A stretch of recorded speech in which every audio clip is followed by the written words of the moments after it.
1937, le Hindenburg, la plus grande machine volante du monde, arrive aux États-Unis avec 97 personnes à son bord, achevant ainsi un vol transatlantique couronné de succès. Mais quelques instants avant l'atterrissage, un incendie réduit en cendres le dirigeable en 34 petites secondes. 36 personnes trouvent la mort et beaucoup d'autres sont atrocement brûlées. Quelle est la cause des flammes ? Un expert en catastrophes aériennes du XXIe siècle va tenter de comprendre un des plus célèbres drames de l'histoire. Grâce à la simulation informatique, nous allons vous montrer précisément ce qui est arrivé au Hindenburg. Les catastrophes sont rarement le fruit du hasard. Elles résultent souvent d'un enchaînement d'événements malheureux que nous allons tenter de reconstituer dans cette Minute de vérité.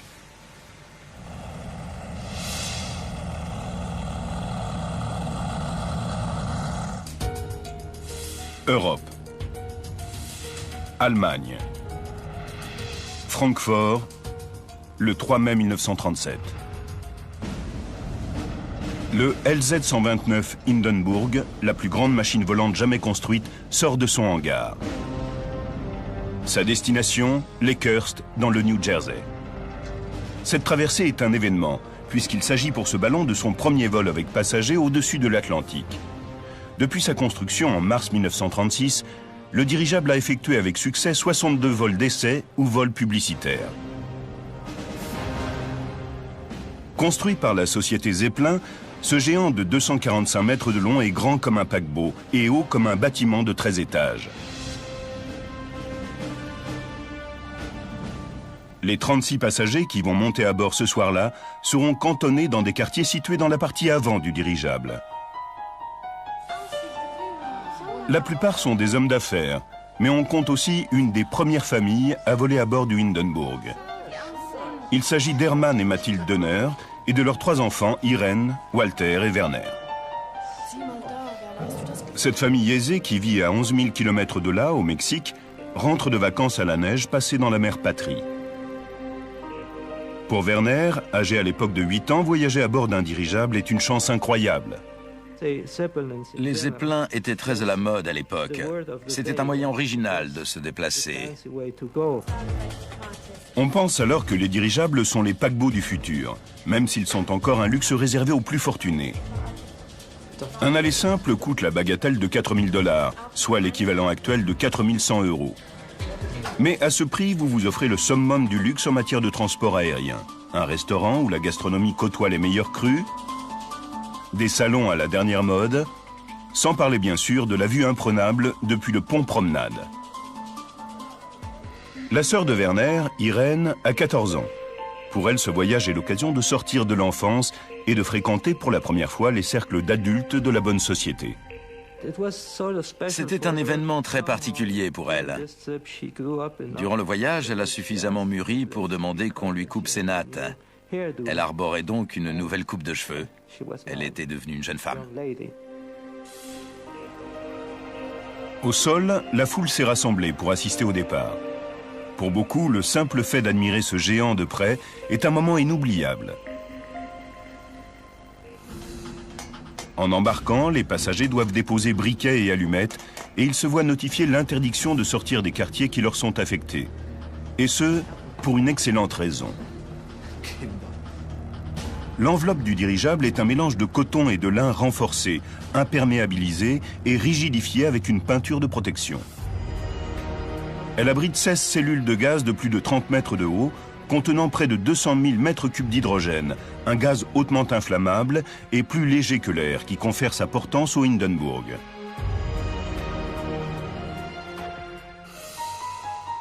À l'avant du pont passager, sous le ventre du dirigeable, se trouve son centre nerveux, la nacelle de guidage.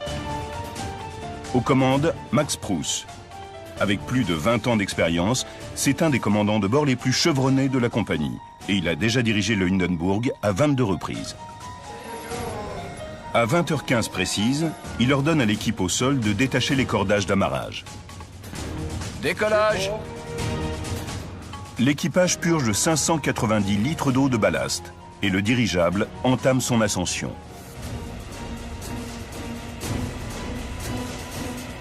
À 60 mètres d'altitude, les 4 moteurs diesel de 1100 chevaux chacun qui actionnent les hélices sont mis en marche.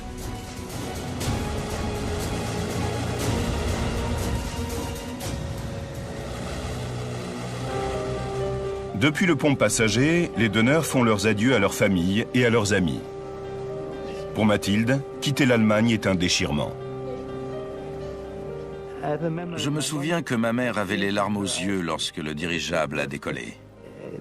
C'était très rare. Je ne me rappelle quasiment pas l'avoir vue pleurer.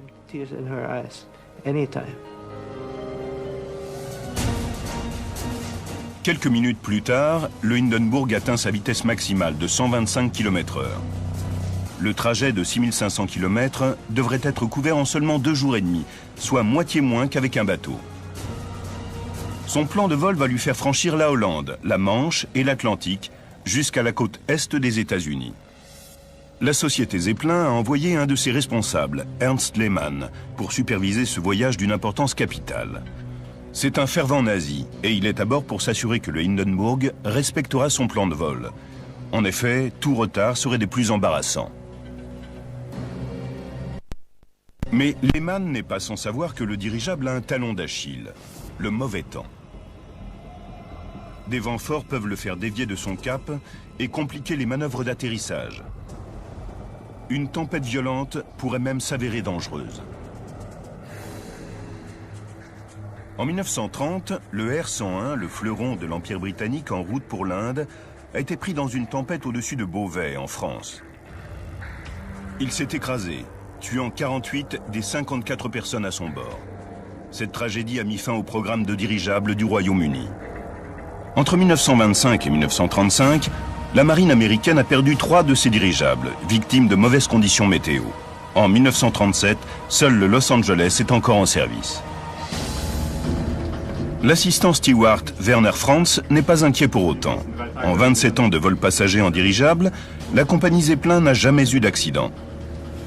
Et à 14 ans, Werner sait que par les temps qui courent, il a de la chance d'avoir un emploi. J'étais très fier d'appartenir à l'équipage et de faire tous ces voyages, de voir autant de pays. À l'époque, mon père était au chômage et nous n'avions que très peu d'argent. Donc, participer à quelque chose de pareil, c'était vraiment un rêve. Sauf que ce jour-là, une menace d'un genre nouveau plane sur les passagers et l'équipage. Sous l'impulsion d'Adolf Hitler, l'Allemagne se réarme pour la guerre et les nazis répriment violemment toutes les formes d'opposition. Financé en partie par le Führer, le Hindenburg est devenu un excellent outil de propagande, ce qui en fait une cible de choix pour les opposants au régime allemand.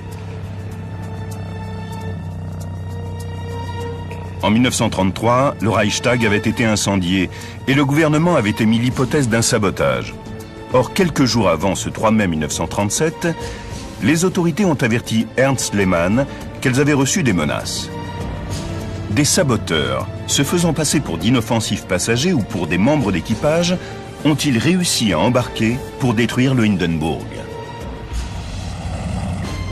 Mercredi 5 mai, 3e jour. Ernst Lehmann et Max Pruss sont inquiets. Le Hindenburg devrait filer à 125 km/h, mais un fort vent contraire ralentit sa course. À cette vitesse, ils auront une 12aine d'heures de retard.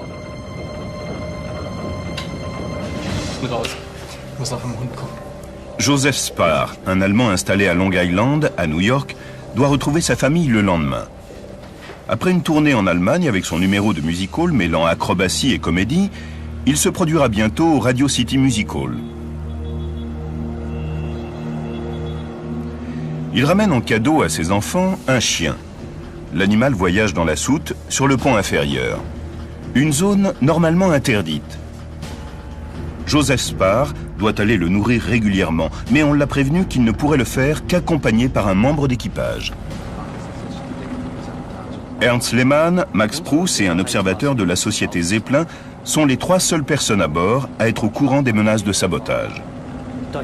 Ce n'est pas la première fois que le Hindenburg est visé, et ils pensent qu'il ne s'agit là que d'une fausse alerte de plus.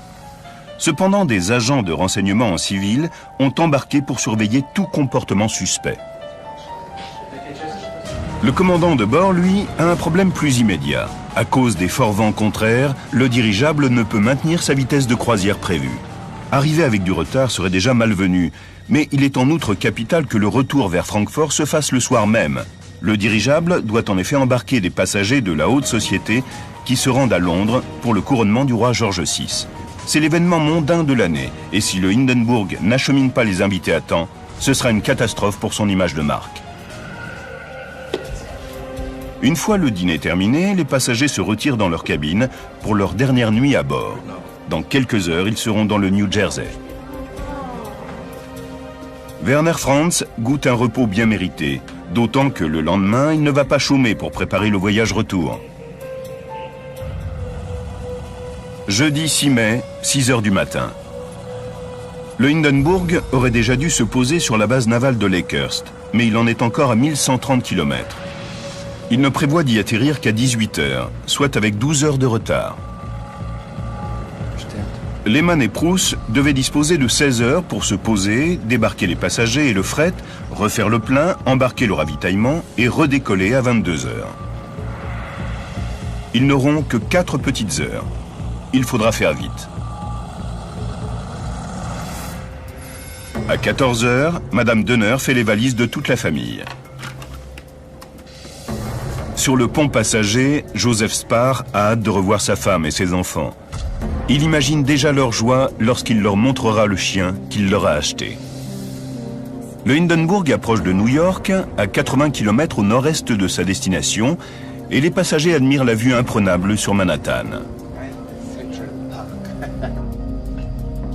D'un poste de vigie réservé à l'équipage au sommet du dirigeable, le jeune Werner Franz s'est émerveillé par ce premier aperçu du Nouveau Monde. Nous nous sommes approchés de New York. La mer de bâtiments, la Statue de la Liberté, les gratte-ciels. Pour moi, c'était du jamais vu. 15 heures. Le dirigeable émerge des nuages au-dessus du terrain d'atterrissage de Lakehurst. Le responsable de la base, Charles Rosendahl, voit le Hindenburg passer au-dessus du hangar. Il a lui-même commandé des dirigeables pendant 13 ans et il est inquiet. Un orage s'annonce et le vent commence à forcir. Poser un dirigeable est une opération délicate qui nécessite des manœuvres précises. Par gros temps, elles peuvent se solder par un désastre. Rosendahl demande à Max Prouss par radio de retarder l'atterrissage jusqu'à ce que les conditions s'améliorent. Le commandant de bord n'a pas d'autre choix que de mettre cap au sud-ouest pour attendre une accalmie de la météo. Prouss et Lehmann se rendent compte qu'ils ont de moins en moins de chances de pouvoir repartir à 22 heures, mais le commandant de bord doit d'abord se concentrer sur l'atterrissage. 17h12. À Lakehurst, le vent tombe. Le capitaine de frégate Rosendahl annonce à Max Prouss « Conditions convenables pour atterrissage. Équipe au sol, parée ». L'Allemand fait demi-tour pour retourner à Lakehurst. Mais il pleut de plus en plus et le dirigeable avance au ralenti. 18h08. Sans nouvelles, le commandant de la base qui a hâte de voir le Hindenburg se poser appelle à nouveau le dirigeable. Il lui indique que les conditions météo sont en nette amélioration et il lui recommande d'atterrir le plus tôt possible. Enfin, le Hindenburg survole le terrain d'atterrissage. La pluie n'est alors plus qu'une légère bruine, mais l'orage n'est pas loin. Les passagers sont sur le pont Promenade pour assister aux derniers instants du vol. 18h11. Max Prouss fait demi-tour pour se poser face au vent. C'est la méthode d'atterrissage la plus sûre. 18h13. Le vent tourne brusquement au sud-est. Prouss doit réfléchir très vite. Il peut suspendre la manœuvre et contourner l'aéroport pour se positionner à nouveau face au vent, mais cela lui ferait perdre un temps précieux. Il décide de se poser sans plus attendre. Cela signifie qu'il doit rapidement manœuvrer le Hindenburg pour le remettre face au vent. Il ordonne donc à l'équipage d'effectuer un virage serré à gauche. 18h17. Proust constate que le dirigeable est trop lourd de l'arrière.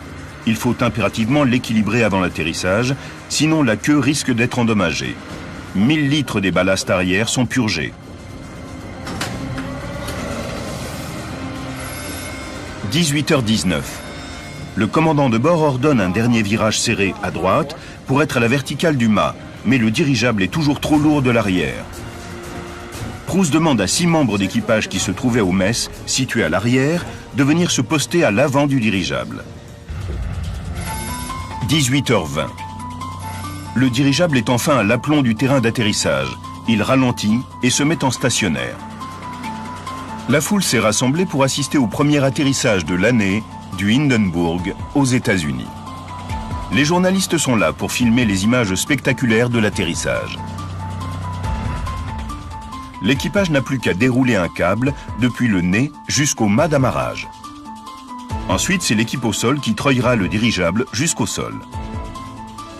Avant, Max Proust doit larguer 2 câbles d'ancrage qui, une fois fixés par l'équipe au sol, éviteront au Hindenburg de dériver. 18h21. Le premier câble touche le sol, rapidement suivi par le second. Par le hublot, Werner Donner et sa famille jettent un dernier regard vers la foule qui attend. Bientôt, ils pourront débarquer. Le père de Werner filme l'équipe au sol qui leur adresse de grands signes. Il ramène des images inoubliables prises depuis la plus grosse machine volante du monde. Le dirigeable géant étant stationnaire à une 60aine de mètres du sol. 18h25. Soudain, les badauds voient des flammes jaillir de l'empennage vertical. Puis, le nez du dirigeable pointe brusquement vers le haut. Tables et chaises glissent vers l'arrière. Les passagers tombent à la renverse et Werner Donner sent l'air se changer en fournaise. Soudain, l'air a pris feu. En un instant, tout s'est enflammé. La plus grande machine volante du monde est devenue la proie des flammes. 97 personnes, dont les 3 enfants d'honneur, sont prisonnières du Hindenburg à une 60aine de mètres au-dessus du sol. Les 36 passagers étaient sur le point de débarquer lorsque la catastrophe a eu lieu. Dans la nacelle de guidage, l'équipage a ressenti une violente secousse et un officier a crié « Le dirigeable est en feu ». C'est à ce moment que le nez s'est relevé à 100 mètres au-dessus du sol. Le feu fait rage à l'intérieur du dirigeable. En quelques secondes, le Hindenburg tout entier brûle. John Ayanakone, un officier marinier de l'US Navy, fait partie de l'équipe au sol qui compte environ 200 personnes. Il a fait atterrir 10 fois le Hindenburg au cours de l'année précédente, mais ce qu'il observe lui glace le sang. J'ai vu une énorme boule de feu rougeoyante qui a tout d'un coup dévoré le tissu. Et tout le monde s'est écarté en courant. Ça nous a fichu une trouille bleue parce qu'on ne savait pas s'il allait exploser comme une grosse bombe ou simplement brûler. Prisonnier au niveau du pont inférieur, Werner Franz doit sortir avant que les flammes ne l'atteignent. Immédiatement, le boom nous a fait comprendre qu'une catastrophe venait de se produire. On savait qu'il n'y avait rien à faire. Le dirigeable brûlait et il était donc perdu. Werner Franz trébuche dans les coursives, cherchant désespérément un moyen de sortir. Il agrippe la corde qui sert de garde-fou et s'y cramponne. Tandis que j'étais accroché à cette corde, toute ma vie est repassée devant mes yeux, comme un film. Werner s'assoit sur la coursive et du pied déchire la toile. Ensuite, il saute jusqu'au sol, 5 mètres en contrebas. Terrorisé, il s'éloigne en courant et se réfugie dans les bras d'un autre membre d'équipage. Mes nerfs ont lâché et je me suis mis à hurler. Il m'a redressé et m'a dit « Qu'est-ce qu'il y a? Tu vas bien, alors maîtrise-toi. Va voir si tu peux aider. » Mais Werner a bien trop peur pour s'approcher du ballon en flammes. Des gens à moitié brûlés passaient à côté de moi en courant. Rien n'aurait pu m'obliger à retourner à l'intérieur. Les donneurs sont toujours dans le salon passager. Ils doivent sortir au plus vite, sinon ils vont périr carbonisés. Mais ils sont à 9 mètres du sol. Mathilde Donner crie à sa fille de 14 ans, Irène, de sauter par la fenêtre. Mais Irène a trop peur. Madame Donner prend Werner dans ses bras et tente de le faire passer à travers la vitre. Mais il retombe dans le salon. Elle trouve néanmoins la force de le soulever à nouveau. Cette fois, elle réussit. Et Werner chute au sol avec son frère. Puis elle se retourne ensuite vers sa fille, l'implorant encore de sauter. Mais Irène est terrorisée. Elle se dirige vers les flammes à la recherche de son père.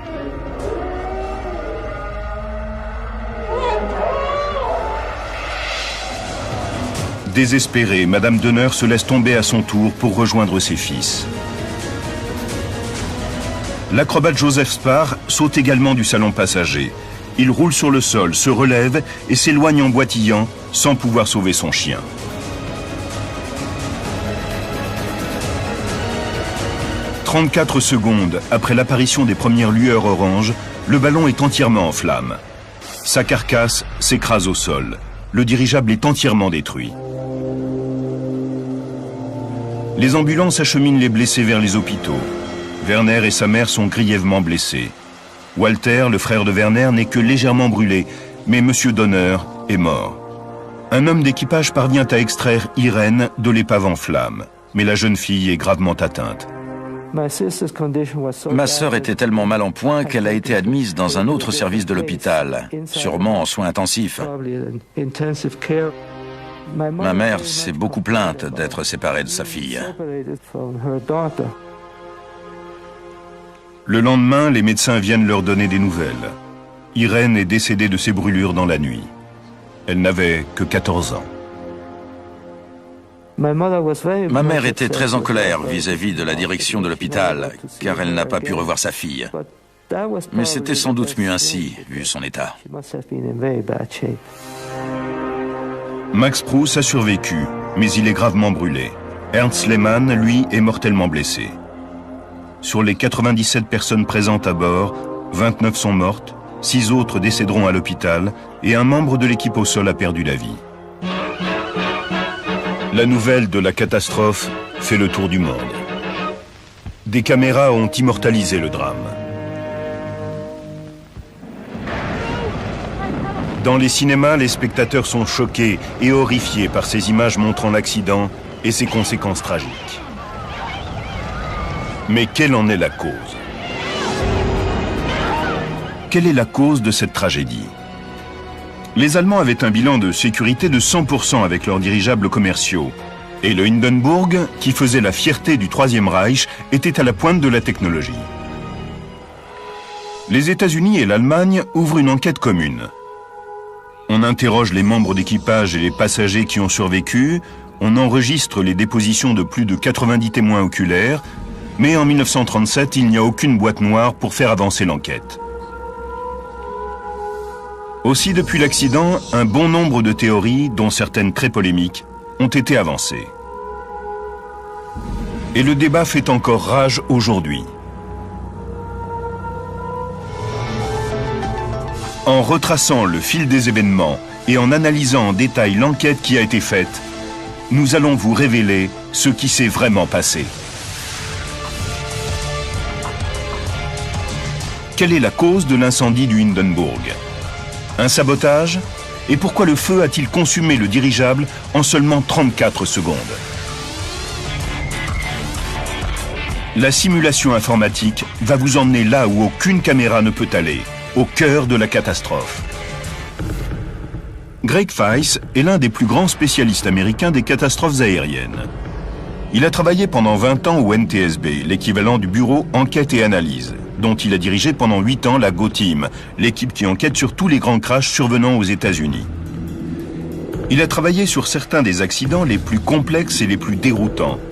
Et à chaque fois, il a trouvé le fin mot de l'histoire. Mais il y en a un qu'il rêve depuis toujours d'élucider. Le mystère du Hindenburg m'a toujours intéressé, car cette merveilleuse machine volante a connu une fin catastrophique, sans que personne ne sache vraiment pourquoi. Greg Feiss va apporter son savoir-faire d'enquêteur des temps modernes, en gardant l'esprit ouvert pour étudier chacune des raisons susceptibles d'expliquer l'accident. Lors d'une explosion à bord d'un engin volant moderne, on pense tout de suite au terrorisme. Lors d'un incendie en vol, il faut envisager le pire et essayer de déterminer ce qui a provoqué cet incendie. On pense tout de suite au pire, au sabotage. Feiss apprend que le Hindenburg a reçu de nombreuses menaces lors de son année de fonctionnement. Mais qui aurait eu intérêt à le détruire? Rick Zitarossa est vice-président de la Société historique de Lakehurst et spécialiste de l'époque du Hindenburg. Vu son impopularité croissante dans le monde entier, le régime nazi a dû faire face à de nouveaux problèmes de sécurité. Et on avait très peur qu'un acte de sabotage ne soit commis contre ce dirigeable. Greg Feiss cherche dans le compte-rendu d'enquête de l'époque ce qui aurait pu faire craindre un acte de sabotage. Il découvre que les autorités allemandes avaient mis en garde Ernst Lehmann contre une menace spécifique. Mais qui avait un mobile? Les nazis ne manquaient certes pas d'ennemis en Allemagne. Ils menaient une forte politique de répression à l'encontre des juifs, des socialistes, des communistes, des écrivains. Et bien des gens se seraient réjouis de la destruction du Hindenburg. Le rapport officiel mentionne un passager qui aurait pu avoir l'occasion de saboter le Hindenburg. Joseph Spar. Après l'accident, ce dernier fait l'objet d'une enquête rigoureuse. Il vit aux États-Unis avec sa femme et ses enfants, mais il est allemand. Et au cours des mois précédents, il a sillonné l'Europe. C'est le genre de détail qui attire l'attention des services secrets allemands. D'après un rapport du FBI, Joseph Spar a bien eu un comportement suspect. Sous prétexte de s'occuper de son chien, il a eu accès à des zones hautement sécurisées où aucun passager n'avait le droit d'aller. Et l'homme étant acrobate, il aurait pu se glisser par des accès difficiles dans les coursives du dirigeable. Avait-il emmené un chien pour pouvoir plus facilement dissimuler une bombe? Cet artiste de music hall était-il un terroriste prêt à tout? Est-il responsable de la destruction du Hindenburg et du décès de 36 personnes? C'est en tout cas la première hypothèse que Greg Feiss envisage d'étudier pour tenter d'expliquer l'incendie tragique.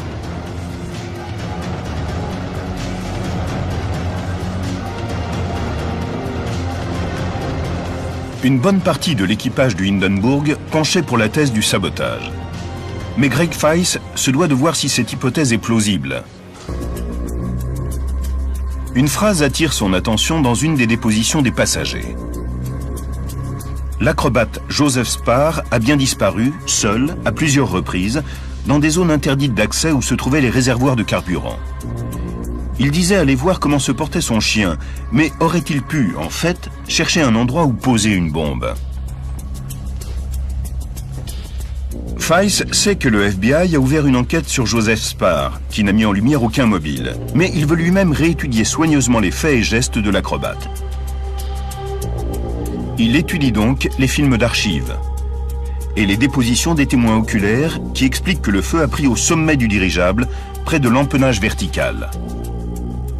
Pour que Spar ait pu atteindre cette zone, il lui aurait fallu remonter dans un puits de 30 mètres de haut. Même avec ses talents d'acrobate, cela lui aurait pris plusieurs minutes. Et il aurait dû, en outre, éviter les nombreux membres d'équipage qui patrouillaient dans cette zone. Et s'il s'était fait prendre, il aurait eu du mal à expliquer qu'il venait nourrir son chien qui se trouvait dans la soute, sur le ventre de l'appareil. Or, pourquoi aurait-il pris tant de risques alors qu'il pouvait plus simplement poser une bombe dans cette même soute avec des effets tout aussi dévastateurs? Pour Feiss, la thèse ne tient pas. Il raye Joseph Spar de la liste des éventuels saboteurs.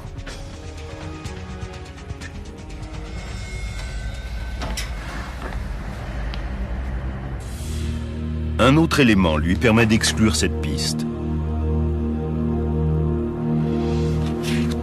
Pour lui, il est en effet impensable que personne n'ait revendiqué la destruction d'un symbole aussi important de la suprématie nazie. En 70 ans, personne n'a revendiqué le sabotage ou n'a même produit de preuves indiquant que c'en était bien un. Mais s'il ne s'agit pas d'un acte terroriste, quelle est la cause de l'incendie qui a ravagé le dirigeable? Selon le compte-rendu germano-américain, il y aurait eu une fuite d'hydrogène et une étincelle aurait suffi à déclencher le feu. L'hydrogène fait évidemment figure de coupable idéal. Mélangé à l'air, il devient très inflammable et le dirigeable disposait de 16 cellules qui contenaient au total 200 000 mètres cubes de ce gaz. Mais depuis l'accident, de nombreux experts ont récusé le fait que l'hydrogène ait pu être à l'origine de la catastrophe. En effet, les Allemands connaissaient les dangers de ce gaz et avaient en conséquence pris toutes les précautions possibles. Les briquets et les allumettes des passagers avaient été confisqués à l'embarquement. De plus, l'hydrogène ne prend feu que lorsqu'il est mélangé à de l'air. Feiss s'intéresse alors à des théories plus récentes. Au dire de certains experts, le feu a pris à cause d'une fuite du carburant d'un moteur, et c'est seulement ensuite que l'incendie s'est propagé au réservoir d'hydrogène. Notre enquêteur étudie donc les plans du dirigeable. Les réservoirs disséminés sur le ventre de l'appareil contiennent 88 000 litres de carburant. Des conduites relient ces réservoirs aux 4 moteurs extérieurs. L'une d'elles présentait-elle une fuite? En parcourant l'historique des vols du Hindenburg, Feiss tombe sur les commentaires d'un observateur américain. Harold Dick, un ingénieur qui travaillait pour la société Goodyear, avait été invité par les Allemands à participer à des vols d'essai en 1936. Lors de l'un d'eux, il avait senti une forte odeur de carburant dans la passerelle de quilles, sur le ventre du dirigeable. Lors d'un autre vol, il avait constaté que la conduite principale de carburant ne semblait pas être totalement étanche. Cette théorie séduit notre enquêteur, mais encore faut-il trouver, s'il y a bien eu fuite de carburant, ce qui a déclenché l'incendie. La cause la plus probable paraît être un court-circuit dans le câblage électrique qui aurait provoqué une étincelle. Greg Feiss vérifie donc les rapports à la recherche d'un indice trahissant un problème électrique. D'après l'enquête de l'époque, la personne responsable des systèmes électriques, des fusibles et des disjoncteurs n'avait rien remarqué d'inhabituel. Mais notre enquêteur sait qu'il est toujours possible qu'un détail échappe à un membre d'équipage. Même si celui-ci n'a pas repéré de court-circuit, Greg Feiss doit savoir si un câble électrique passait suffisamment près des conduites de carburant pour y mettre le feu. En examinant les plans, il constate que les circuits électriques passent effectivement à proximité. Une étincelle a donc très bien pu se produire à côté d'une fuite de carburant. Mais Feiss doute qu'une simple étincelle puisse enflammer du carburant pour moteur diesel. Ce liquide a en effet un point d'éclair très élevé. Il doit atteindre près de 65 degrés avant de pouvoir s'enflammer. En cas de fuite, il a donc fallu que le carburant soit échauffé jusqu'à cette température. L'enquêteur se penche sur les plans du dirigeable pour voir s'il existe un endroit où le carburant est en contact avec une source de chaleur. Il n'y en a qu'un, la salle des machines. C'est l'endroit le plus chaud où circule le carburant avant d'alimenter les moteurs de 1100 chevaux. Mais il y a là aussi un problème. Les 4 moteurs sont montés à l'extérieur et suspendus sous le dirigeable. En cas de départ de feu à cet endroit, les témoins oculaires l'auraient remarqué. Or, tous s'accordent à dire que le feu s'est déclenché au sommet du Hindenburg. Qu'un incendie se soit déclaré sur le ventre de l'appareil, qu'il se soit propagé à l'intérieur et qu'il soit devenu visible au sommet, très rapidement et sans que personne ne remarque rien, est très improbable. L'hypothèse de la fuite de carburant étant donc à rejeter, notre enquêteur en envisage une autre, très en vogue elle aussi. Elle ne concerne pas l'intérieur de l'appareil, mais son enveloppe extérieure.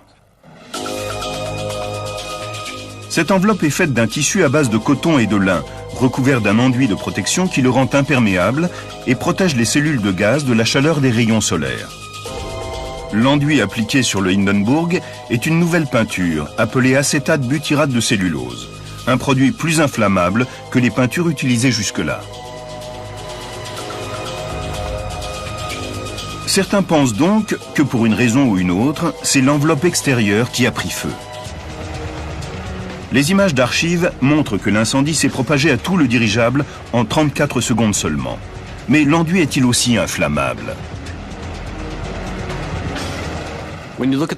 Si on analyse la toile qui recouvrait le Hindenburg, on constate qu'il s'agit d'un mélange de coton et de lin. Donc en soi, il est déjà inflammable. Mais en plus, il était recouvert d'un enduit qui l'était également. La toile a-t-elle pu brûler aussi vite? C'est la question. Il n'y a plus qu'à faire l'expérience. On prépare donc un échantillon à base de la même toile en coton et lin, enduite d'un mélange de poudre d'oxyde de fer et de poudre d'aluminium, comme l'enveloppe extérieure du Hindenburg. Si ce matériau a servi d'activant, cette expérience devrait le prouver. Par mesure de sécurité, l'essai est réalisé en extérieur. L'action du vent risque de pousser les flammes dans une direction plutôt qu'une autre. Pour compenser cet effet, on utilise donc 2 chronomètres pour calculer la durée exacte de combustion. Feu! Dès que les flammes atteignent le premier cercle noir, les chronomètres sont déclenchés. Et lorsqu'elles atteignent le deuxième cercle noir, on les arrête. 1 minute pour le côté où les flammes étaient sous le vent. Et 1 minute 08 pour le côté contre le vent. Dans les 2 cas, c'est beaucoup trop lent. Les 245 mètres du Hindenburg sont partis en fumée en 34 secondes. Avec les chronos enregistrés lors de notre essai, il lui aurait fallu 40 heures pour brûler. Conclusion, l'enveloppe extérieure n'a pas servi d'activant. Alors pourquoi le dirigeable a-t-il brûlé?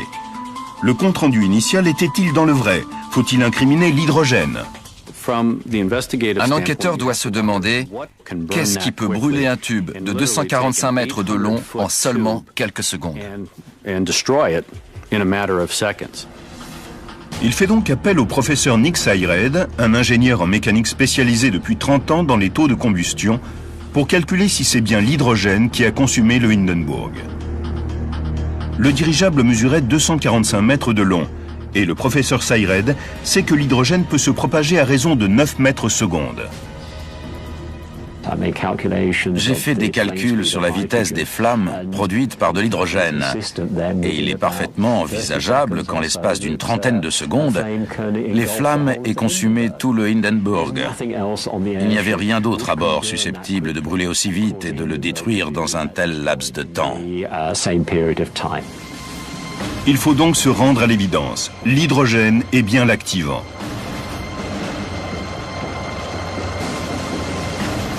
Mais il a fallu une fuite de ce gaz pour qu'il se mélange à l'air et devienne ainsi inflammable.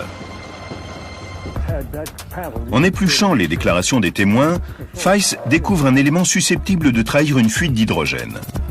Au sol, les témoins oculaires ont remarqué un frémissement au sommet du dirigeable, près de l'empennage vertical, juste avant le drame. Était-ce une fuite d'hydrogène qui agitait l'enveloppe extérieure? Le compte-rendu initial envisageait cette possibilité. Reste cependant à savoir comment l'hydrogène a pu fuir. Notre enquêteur étudie la composition des cellules de gaz. Elles étaient fabriquées dans un film plastique spécial, pris en sandwich entre 2 couches épaisses de coton. Il fallait donc une force importante pour les déchirer. Y avait-il quoi que ce soit à bord susceptible d'y parvenir? Feiss s'intéresse alors aux câbles de tension. Il s'agit des milliers de fils métalliques qui assurent la résistance de l'ensemble de la structure. Au total, il y en a plus de 200 km pour tenir l'armature en place. Ils mesurent en moyenne 3 mm de diamètre et ils sont en acier comme des cordes de piano. Leur tension de rupture est de 450 kg. L'un d'eux a-t-il cédé? En vérifiant les carnets d'entretien, Feiss constate que des câbles de tension ont déjà cédé sur des dirigeables par le passé. Il analyse ensuite l'ultime voyage du Hindenburg pour voir si sa structure a été soumise à des contraintes excessives, à commencer par les conditions météorologiques.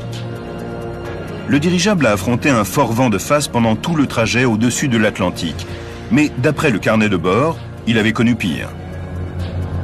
En revanche, en retraçant les derniers instants du vol, Feiss découvre un indice capital. Peu de temps avant l'incendie, lors de l'approche du Hindenburg, le vent change subitement de direction et le commandant de bord ordonne un virage serré à gauche. Ensuite, il en ordonne un autre, à droite cette fois, pour se trouver à la verticale du mât d'amarrage. Ces 2 manœuvres ont-elles pu faire céder un câble? En se penchant sur les plans, Feist découvre que le Hindenburg n'était pas conçu pour faire des virages serrés. Cette manœuvre inflige en effet une force latérale sur l'empennage. Étant donné la longueur du Hindenburg, sa structure pourrait être soumise à trop rude épreuve s'il tournait de manière trop brusque, ce qui pourrait provoquer la rupture d'un câble. Lors d'un virage serré, c'est sur l'avant de l'empennage que l'effort se fait le plus sentir.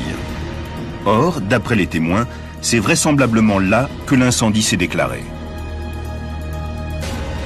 Si un câble a effectivement cédé, il a pu venir frapper de plein fouet une des cellules de gaz et occasionner une déchirure. Et si le dirigeable était trop lourd de l'arrière, c'était sans doute en raison d'une fuite d'hydrogène. Certains câbles avaient cédé par le passé. Et les virages très serrés à gauche et à droite, demandés par le commandant de bord, ont pu occasionner la rupture de l'un d'eux. Il a déchiré une cellule et l'hydrogène a commencé à fuir. Feist conclut donc que c'est la rupture d'un câble qui a provoqué une fuite d'hydrogène. Mais ceci n'explique pas comment ce gaz a pris feu. Il étudie alors les rapports météo au moment du drame. Il pleuvait un peu au-dessus de l'aérodrome et un orage venait de passer.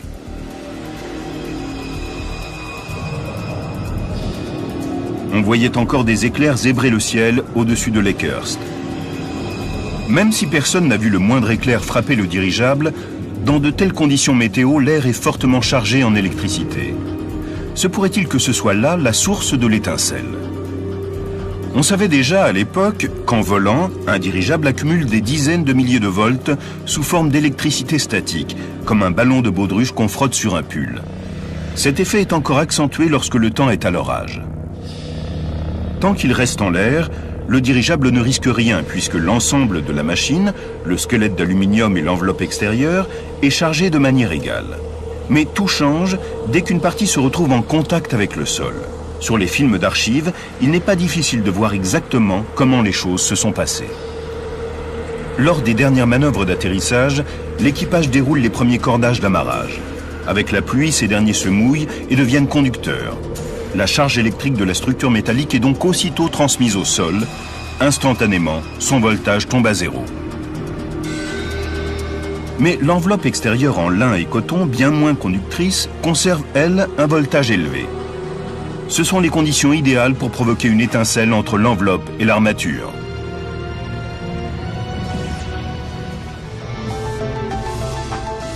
Notre enquêteur a reconstitué l'enchaînement des événements malheureux qui ont conduit à la tragédie du Hindenburg.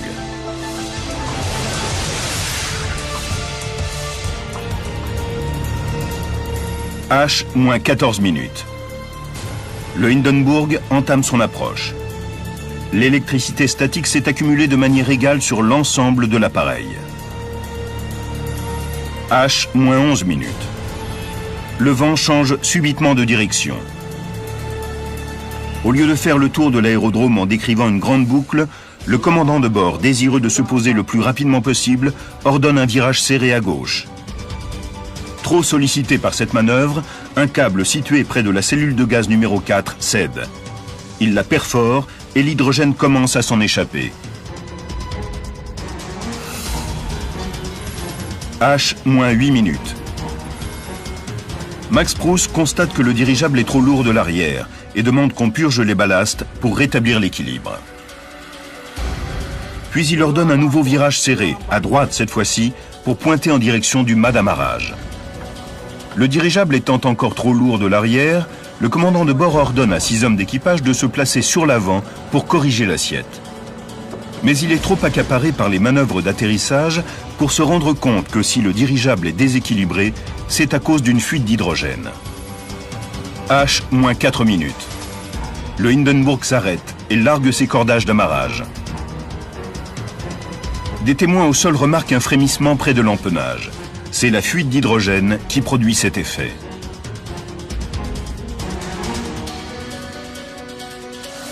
À 18h25, sous l'effet de la pluie, les cordages sont alors mouillés.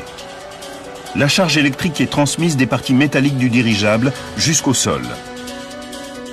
L'enveloppe extérieure, moins conductrice que le métal, est encore fortement chargée électriquement en raison à la fois du trajet et des conditions atmosphériques. Son voltage est dangereusement élevé.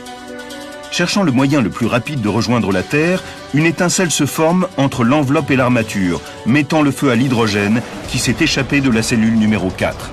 L'incendie se propage à tout le dirigeable, enflammant les 200 000 mètres cubes d'hydrogène des 16 cellules de gaz. 34 secondes plus tard, le Hindenburg est détruit. 36 personnes trouvent la mort. Il ne manque plus à Greg Feiss que la dernière pièce du puzzle. Pourquoi les flammes étaient-elles oranges, alors que l'hydrogène produit une flamme invisible? Il a reconstitué l'enchaînement des événements et c'est l'ultime question à laquelle il doit désormais répondre.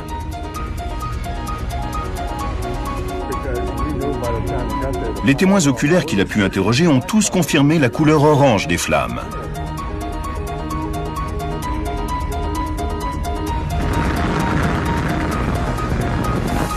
Alors pourquoi l'hydrogène a-t-il pris cette teinte? L'enquêteur procède à une nouvelle expérience. Il met le feu à de l'hydrogène, aucune flamme n'apparaît. Mais dès qu'il approche un morceau de toile, des flammes sont visibles. L'hydrogène produit une flamme invisible. Ce n'est pas ça que les témoins ont vu lors de l'incendie. Les flammes qu'ils ont observées étaient celles de la toile de l'enveloppe qui a pris feu. En parcourant la documentation, il constate que le drame aurait pu être évité. Il découvre en effet que la société Zeppelin avait des règlements stricts concernant la procédure d'atterrissage. Les équipages étaient notamment mis en garde contre les atterrissages par temps orageux. Feiss apprend aussi que Hugo Eckener, le président de Zeppelin, a fait porter la responsabilité de l'accident à Max Prouss et Ernst Lehmann. Monsieur Eckener était convaincu qu'il s'agissait d'une erreur de pilotage. Quand il a su quelles étaient les conditions météorologiques, il a été consterné et furieux. Il a déclaré que l'atterrissage n'aurait jamais dû être effectué comme ça, vu les conditions. Mais Prouss devait se poser le plus vite possible pour rattraper une partie du retard accumulé. Et Lehmann, le directeur des opérations de Zeppelin, qui était à ses côtés dans la nacelle de guidage, le pressait également dans ce sens. Au lieu d'attendre une éclaircie, Prouss a donc tenté de se poser, malgré les conditions atmosphériques. Lehmann a clairement influencé Prouss, parce qu'en plus du retard dû au vent de face, ils avaient dû attendre pour atterrir. La catastrophe du Hindenburg sonne le glas des dirigeables commerciaux. L'Allemagne cloue au sol le Graf Zeppelin en attendant de pouvoir le faire fonctionner à l'hélium, non inflammable, au lieu de l'hydrogène. Mais à la veille de la Deuxième Guerre mondiale, les États-Unis, le seul pays à disposer de stocks d'hélium, refusent d'en vendre au Troisième Reich. Après le début des hostilités, l'Allemagne met un terme à son programme de dirigeables. On a su tirer les leçons de cette tragédie. L'hydrogène n'a plus jamais été employé à bord des dirigeables de ligne. Et aujourd'hui encore, les ballons fonctionnent tous à l'hélium. Et immédiatement après la catastrophe, Zeppelin a conçu et installé sur son aérodrome de Francfort un appareil qui mesure l'activité électrique de l'atmosphère. Une véritable percée technologique dans l'obtention de données précises sur les orages. De nos jours, la compréhension de la météorologie reste une des données fondamentales de la sécurité aérienne. Seuls 2 rescapés de la tragédie sont encore vivants aujourd'hui. L'assistant Stewart Werner Franz, qui a plus de 80 ans, a par la suite suivi une formation d'ingénieur. Le souvenir de ce voyage reste gravé dans sa mémoire. Il m'a fallu du temps pour retrouver une certaine sérénité. Ces impressions me resteront jusqu'à la fin de mes jours. J'ai longtemps souffert d'avoir vécu une telle chose.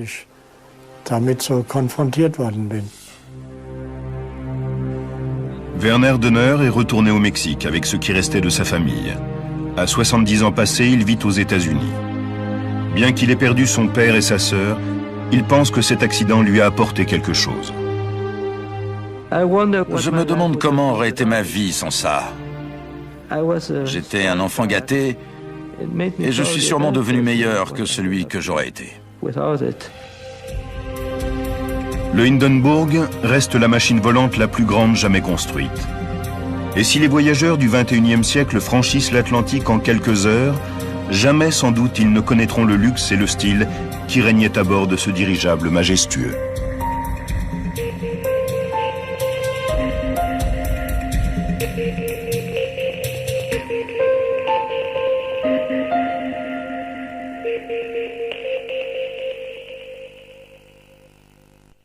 Parce qu'en plus du retard dû au vent de face, ils avaient dû attendre pour atterrir. La catastrophe du Hindenburg sonne le glas des dirigeables commerciaux.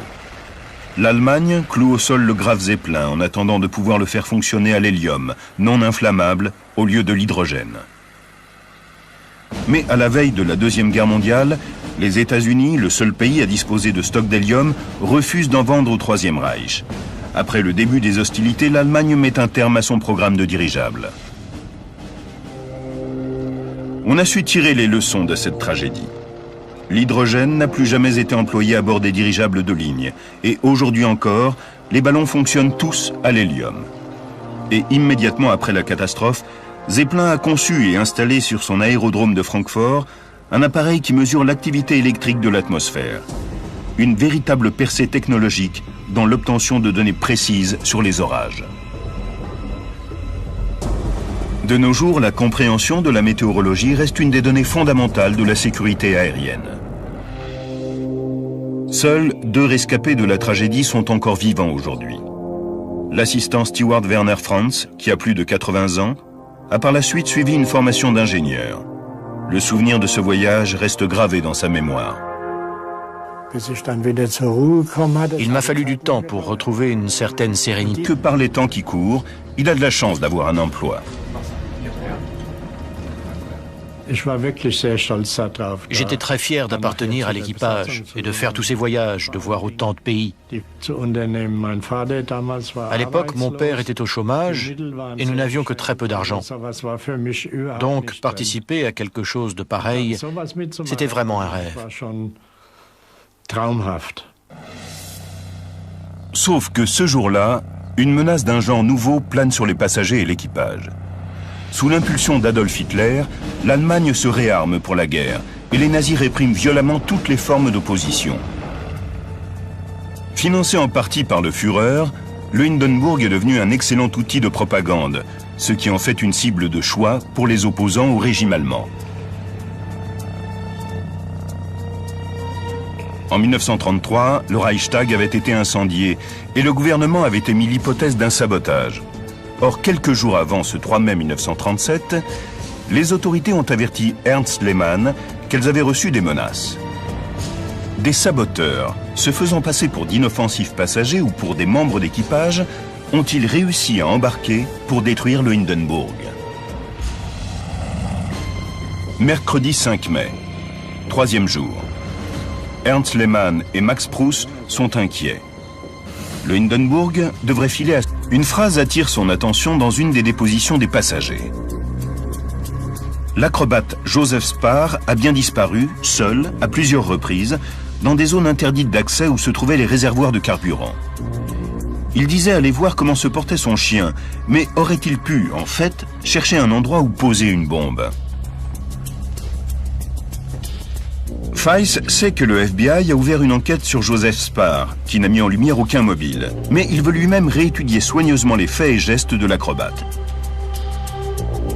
Il étudie donc les films d'archives et les dépositions des témoins oculaires qui expliquent que le feu a pris au sommet du dirigeable, près de l'empennage vertical. Pour que Spar ait pu atteindre cette zone, il lui aurait fallu remonter dans un puits de 30 mètres de haut.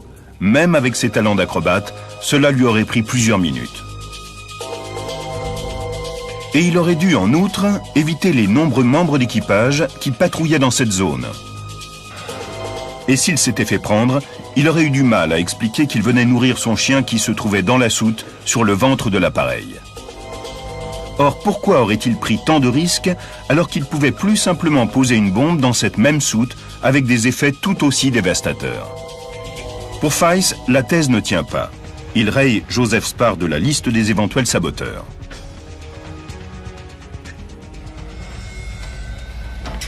concertation, il constate que le drame aurait pu être évité. Il découvre en effet que la société Zeppelin avait des règlements stricts concernant la procédure d'atterrissage. Les équipages étaient notamment mis en garde contre les atterrissages partant orageux. Weiss apprend aussi que Hugo Ekener, le président de Zeppelin, a fait porter la responsabilité de l'accident à Max Prouss et Ernst Lehmann. Monsieur Ekener était convaincu qu'il s'agissait d'une erreur de pilotage. Quand il a su quelles étaient les conditions météorologiques, il a été consterné et furieux. Il a déclaré que l'atterrissage n'aurait jamais dû être effectué comme ça, vu les conditions. Mais Prouss devait se poser le plus vite possible pour rattraper une partie du retard accumulé. Et Lehmann, le directeur des opérations de Zeppelin, qui était à ses côtés dans la nacelle de guidage, le pressait également dans ce sens. Au lieu d'attendre une éclaircie, Prouss a donc tenté de se poser, malgré les conditions atmosphériques. Lehmann a clairement influencé Prouss, parce qu'en plus du retard dû au vent de face, ils avaient dû attendre pour atterrir. La catastrophe du Hindenburg sonne le glas des dirigeables commerciaux. L'Allemagne cloue au sol le Graf Zeppelin en attendant de pouvoir le faire fonctionner à l'hélium, non inflammable, au lieu de l'hydrogène. Mais à la veille de la Deuxième Guerre mondiale, cette manœuvre inflige en effet une force latérale sur l'empennage. Étant donné la longueur du Hindenburg, sa structure pourrait être soumise à trop rude épreuve s'il tournait de manière trop brusque, ce qui pourrait provoquer la rupture d'un câble. Lors d'un virage serré, c'est sur l'avant de l'empennage que l'effort se fait le plus sentir. Or, d'après les témoins, c'est vraisemblablement là que l'incendie s'est déclaré. Si un câble a effectivement cédé, il a pu venir frapper de plein fouet une des cellules de gaz et occasionner une déchirure. Et si le dirigeable était trop lourd de l'arrière, c'était sans doute en raison d'une fuite d'hydrogène. Certains câbles avaient cédé par le passé. Et les virages très serrés à gauche et à droite, demandés par le commandant de bord, ont pu occasionner la rupture de l'un d'eux. Il a déchiré une cellule et l'hydrogène a commencé à fuir. Weiss conclut donc que c'est la rupture d'un câble qui a provoqué une fuite d'hydrogène. Mais ceci n'explique pas comment ce gaz a pris feu. Il étudie alors les rapports météo au moment du drame. Il pleuvait un peu au-dessus de l'aérodrome et un orage venait de passer.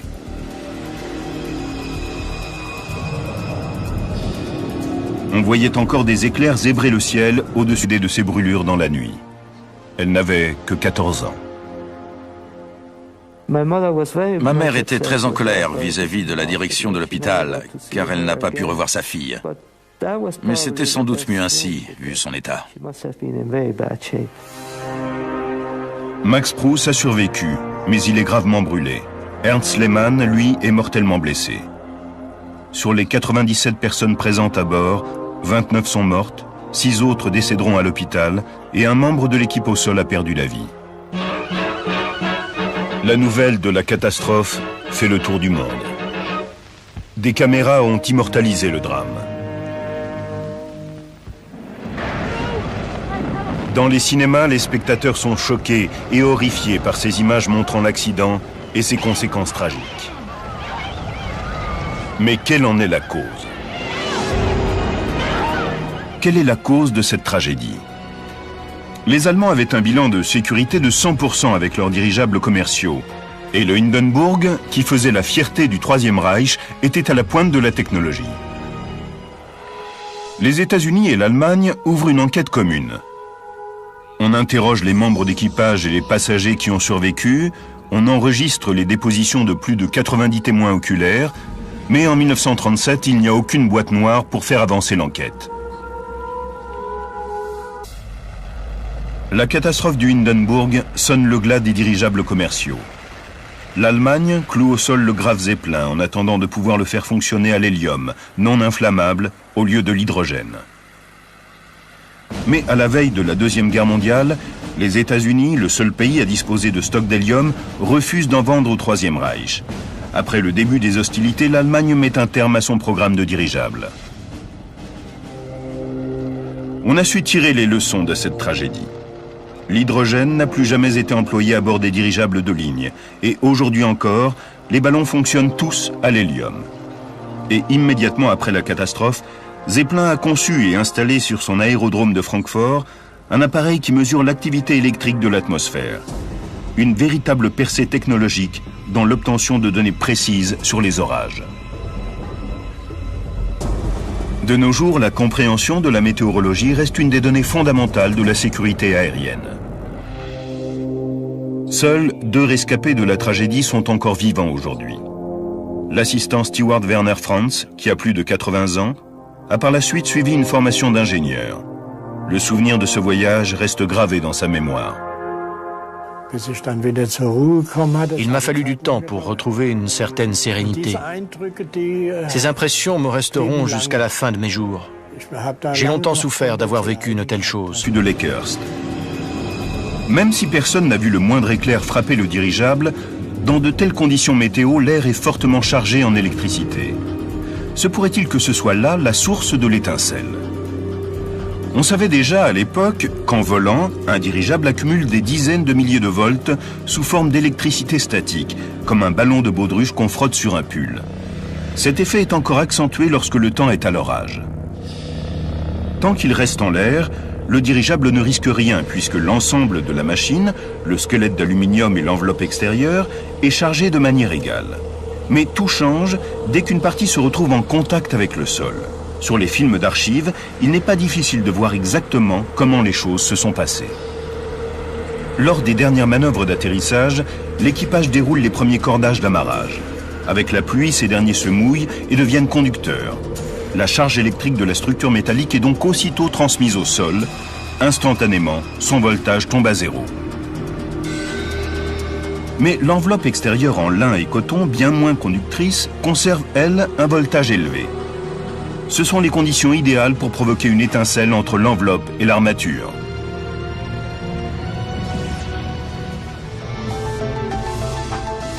Notre enquêteur a reconstitué l'enchaînement des événements malheureux qui ont conduit à la tragédie du Hindenburg. Ce qui a hâte de voir le Hindenburg se poser appelle à nouveau le dirigeable. Il lui indique que les conditions météo sont en nette amélioration et il lui recommande d'atterrir le plus tôt possible. Enfin, le Hindenburg survole le terrain d'atterrissage. La pluie n'est alors plus qu'une légère bruine, mais l'orage n'est pas loin. Les passagers sont sur le pont Promenade pour assister aux derniers instants du vol. 18h11. Max Proust fait demi-tour pour se poser face au vent. C'est la méthode d'atterrissage la plus sûre. 18h13. Le vent tourne brusquement au sud-est. Proust doit réfléchir très vite. Il peut suspendre la manœuvre et contourner l'aéroport pour se positionner à nouveau face au vent, mais cela lui ferait perdre un temps précieux. Il décide de se poser sans plus attendre. Cela signifie qu'il doit rapidement manœuvrer le Hindenburg pour le remettre face au vent. Il ordonne donc à l'équipage d'effectuer un virage serré à gauche. 18h17. Proust constate que le dirigeable est trop lourd de l'arrière. Il faut impérativement l'équilibrer avant l'atterrissage, sinon la queue risque d'être endommagée. 1000 litres des ballasts arrière sont purgés. 18h19. Le commandant de bord ordonne un dernier virage serré à droite pour être à la verticale du mât, mais le dirigeable est toujours trop lourd de l'arrière. De brûler aussi vite et de le détruire dans un tel laps de temps. Il faut donc se rendre à l'évidence. L'hydrogène est bien l'activant.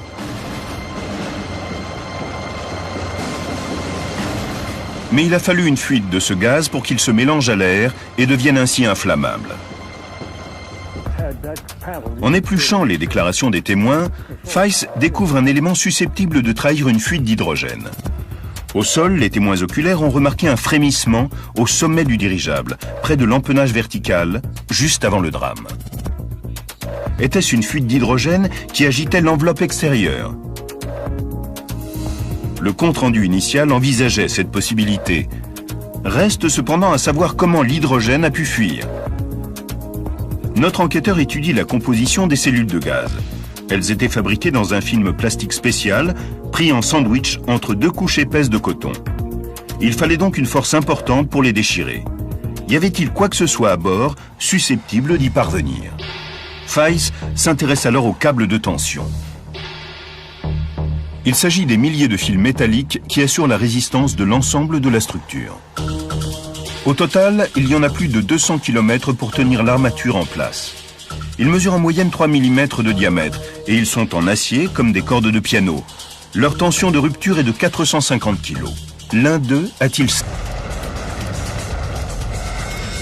L'enquêteur se penche sur les plans du dirigeable pour voir s'il existe un endroit où le carburant est en contact avec une source de chaleur.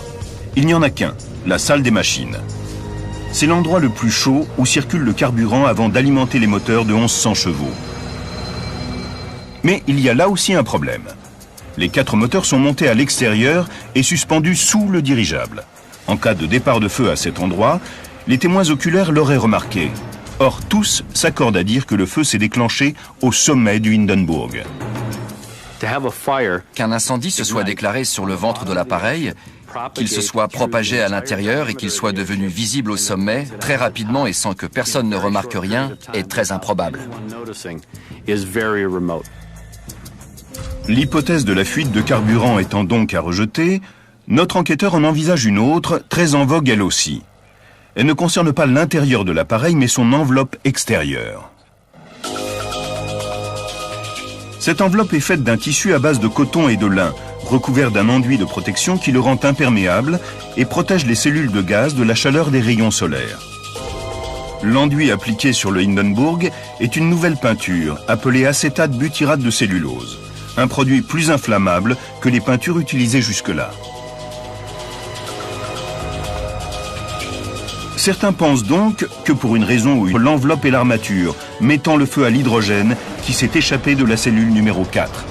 L'incendie se propage à tout le dirigeable, enflammant les 200 000 mètres cubes d'hydrogène des 16 cellules de gaz. 34 secondes plus tard, le Hindenburg est détruit. 36 personnes trouvent la mort. Il ne manque plus à Greg Feiss que la dernière pièce du puzzle. Pourquoi les flammes étaient-elles oranges alors que l'hydrogène produit une flamme invisible? Il a reconstitué l'enchaînement des événements et c'est l'ultime question à laquelle il doit désormais répondre.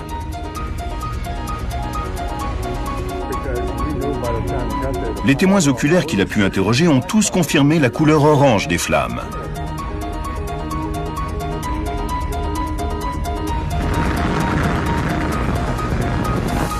Alors pourquoi l'hydrogène a-t-il pris cette teinte? L'enquêteur procède à une nouvelle expérience. Il met le feu à de l'hydrogène, aucune flamme n'apparaît. Mais dès qu'il approche un morceau de toile, des flammes sont visibles. L'hydrogène produit une flamme invisible. Ce n'est pas ça que les témoins ont vu lors de l'incendie. Les flammes qu'ils ont observées étaient celles de la toile de l'enveloppe qui a pris feu. En parcourant la documentation, il constate que le drame des témoins, Feiss découvre un élément susceptible de trahir une fuite d'hydrogène. Au sol, les témoins oculaires ont remarqué un frémissement au sommet du dirigeable, près de l'empennage vertical, juste avant le drame. Était-ce une fuite d'hydrogène qui agitait l'enveloppe extérieure? Le compte-rendu initial envisageait cette possibilité. Reste cependant à savoir comment l'hydrogène a pu fuir. Notre enquêteur étudie la composition des cellules de gaz. Elles étaient fabriquées dans un film plastique spécial, pris en sandwich entre 2 couches épaisses de coton. Il fallait donc une force importante pour les déchirer. Y avait-il quoi que ce soit à bord susceptible d'y parvenir? Feiss s'intéresse alors aux câbles de tension. Il s'agit des milliers de fils métalliques qui assurent la résistance de l'ensemble de la structure. Au total, il y en a plus de 200 km pour tenir l'armature en place. Ils mesurent en moyenne 3 mm de diamètre et ils sont en acier comme des cordes de piano. Leur tension de rupture est de 450 kg. L'un d'eux a-t-il cédé? En vérifiant les carnets d'entretien, Feiss constate que des câbles de tension ont déjà cédé sur des dirigeables par le passé. Il analyse ensuite l'ultime voyage du Hindenburg pour voir si sa structure a été soumise à des contraintes excessives, à commencer par les conditions météorologiques. le dirigeable a affronté un fort vent de face pendant tout le trajet au-dessus de l'atlante flammée du carburant pour moteur diesel. Ce liquide a en effet un point d'éclair très élevé. Il doit atteindre près de 65 degrés avant de pouvoir s'enflammer. En cas de fuite, il a donc fallu que le carburant soit échauffé jusqu'à cette température. L'enquêteur se penche sur les plans du dirigeable pour voir s'il existe un endroit où le carburant est en contact avec une source de chaleur. Il n'y en a qu'un, la salle des machines. C'est l'endroit le plus chaud où circule le carburant avant d'alimenter les moteurs de 1100 chevaux. Mais il y a là aussi un problème. Les 4 moteurs sont montés à l'extérieur et suspendus sous le dirigeable. En cas de départ de feu à cet endroit, les témoins oculaires l'auraient remarqué. Or, tous s'accordent à dire que le feu s'est déclenché au sommet du Hindenburg.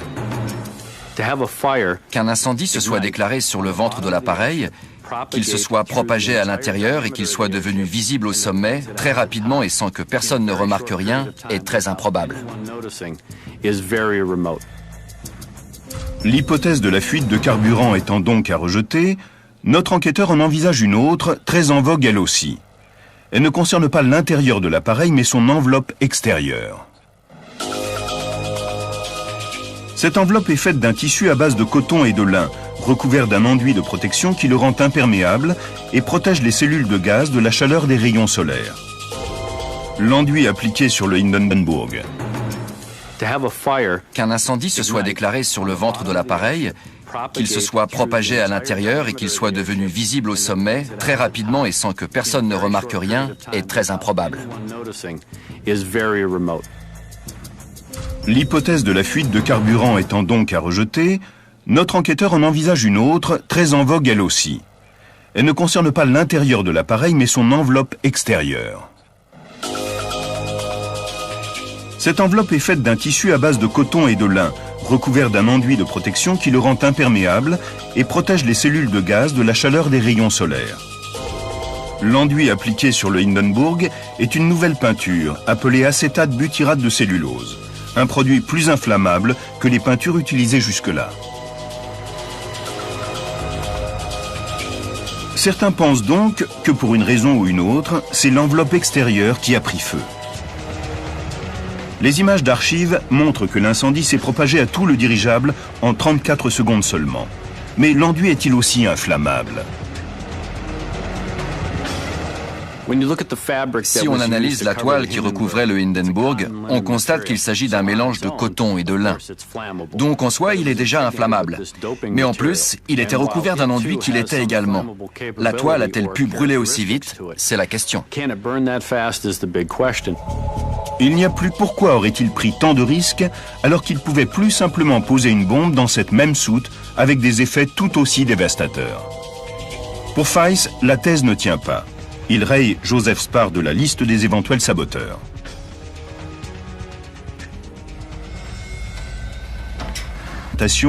Il constate que le drame aurait pu être évité. Il découvre en effet que la société Zeppelin avait des règlements stricts concernant la procédure d'atterrissage. Les équipages étaient notamment mis en garde contre les atterrissages partant orageux. Feiss apprend aussi que Hugo Eckener, le président de Zeppelin, a fait porter la responsabilité de l'accident à Max Prouss et Ernst Lehmann. Monsieur Eckener était convaincu qu'il s'agissait d'une erreur de pilotage. Quand il a su quelles étaient les conditions météorologiques, il a été consterné et furieux. Il a déclaré que l'atterrissage n'aurait jamais dû être effectué comme ça, vu les conditions. Mais Prouss devait se poser le plus vite possible pour rattraper une partie du retard accumulé. Et Lehmann, le directeur des opérations de Zeppelin, qui était à ses côtés dans la nacelle de guidage, le pressait également dans ce sens. Au lieu d'attendre une éclaircie, Prouss a donc tenté de se poser, malgré les conditions atmosphériques. Lehmann a clairement influencé Prouss, parce qu'en plus du retard dû au vent de face, ils avaient dû attendre pour atterrir. Pour rétablir l'équilibre. Puis il ordonne un nouveau virage serré, à droite cette fois-ci, pour pointer en direction du mât d'amarrage. Le dirigeable étant encore trop lourd de l'arrière, le commandant de bord ordonne à 6 hommes d'équipage de se placer sur l'avant pour corriger l'assiette. Mais il est trop accaparé par les manœuvres d'atterrissage pour se rendre compte que si le dirigeable est déséquilibré, c'est à cause d'une fuite d'hydrogène. H moins 4 minutes. Le Hindenburg s'arrête et largue ses cordages d'amarrage. Des témoins au sol remarquent un frémissement près de l'empennage. C'est la fuite d'hydrogène qui produit cet effet.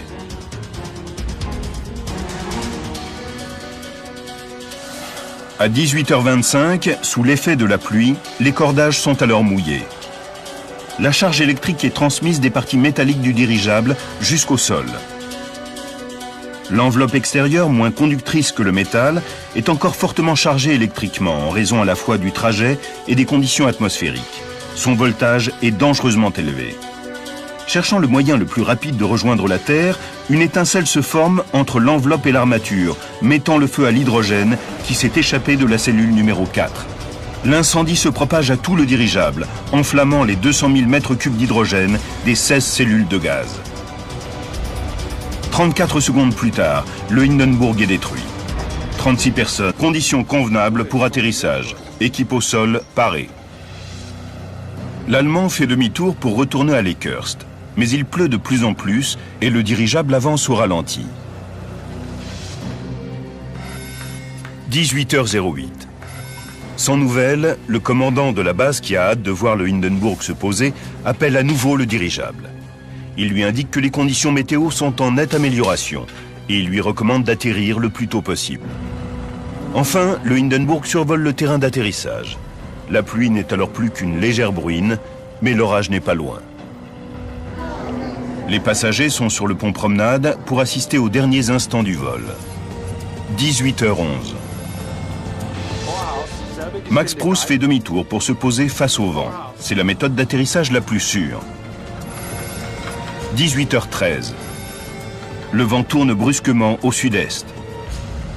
Proust doit réfléchir très vite. Il peut suspendre la manœuvre et contourner l'aéroport pour se positionner à nouveau face au vent, mais cela lui ferait perdre un temps précieux. Il décide de se poser sans plus attendre. Cela signifie qu'il doit rapidement manœuvrer le Hindenburg pour le remettre face au vent. Il ordonne donc à l'équipage d'effectuer un virage serré à gauche. 18h17. Proust constate que le dirigeable est trop lourd de l'arrière. Il faut impérativement l'équilibrer avant l'atterrissage.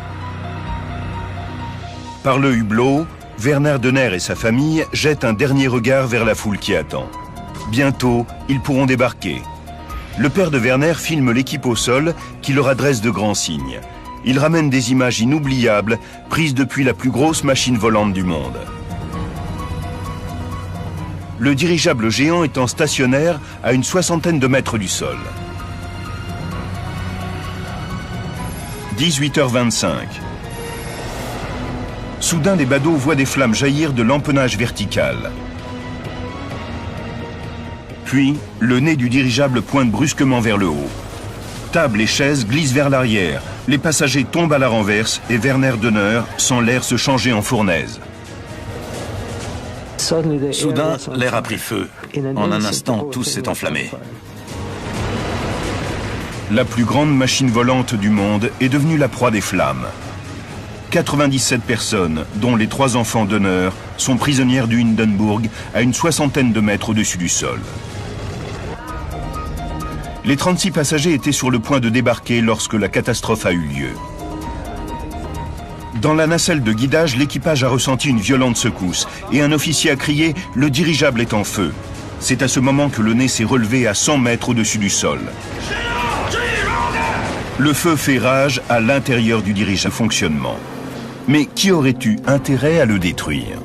Rigzi Tarossa est vice-président de la Société historique de Lakehurst et spécialiste de l'époque du Hindenburg. Vu son impopularité croissante dans le monde entier, le régime nazi a dû faire face à de nouveaux problèmes de sécurité. Et on avait très peur qu'un acte de sabotage ne soit commis contre ce dirigeable.